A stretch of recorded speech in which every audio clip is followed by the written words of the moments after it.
Hello বন্ধুরা, কেমন আছো সবাই? Welcome to my channel Kaushik world. তো তোমরা সবাই কি করতেছো? আমি তো এই দেখো না, আমার পাখির বাড়ির কাজ করতেছি।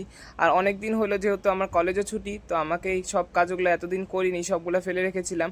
তো আজকে করতেই হবে। তোমরা তো সবাই জানো, যাদের বাড়িতে পোষা কোনো প্রাণী থাকে তাদের বাড়িতে কতই না কাজ করতে হয়। আর যদি হয় নিজের প্রিয় কোনো পোষা পাখি, তাহলে তো কোনো কথাই নেই। কাজ করতে আমার তো খুব ভালোই লাগে। তোমাদের কেমন লাগে বন্ধুরা? কমেন্টে জানিও। তো এইদিকে আমার পাখির খাওয়ার জন্য খাবারটা নিয়ে নিলাম বন্ধুরা। দেখো কি সুন্দর এই বাটির মধ্যে করে ওদেরকে খেতে দিই। বেশি তো নাই, অল্প করেই দিই, নাহলে নষ্ট করে। আর যেই না খাবার দিতে যাচ্ছিলাম, অমনি এরা উড়াউড়ি করছিল আমাকে দেখে, ভাবছিল এখনই বুঝি খেতে দেবে। তারপর সব কিছু করে এদেরকে খেতে দিয়ে দিলাম বন্ধুরা। আজকের ব্লগটা যদি ভালো লেগে থাকে তোমাদের, তো একটা লাইক, কমেন্ট আর সাবস্ক্রাইব করে দিও বন্ধুরা।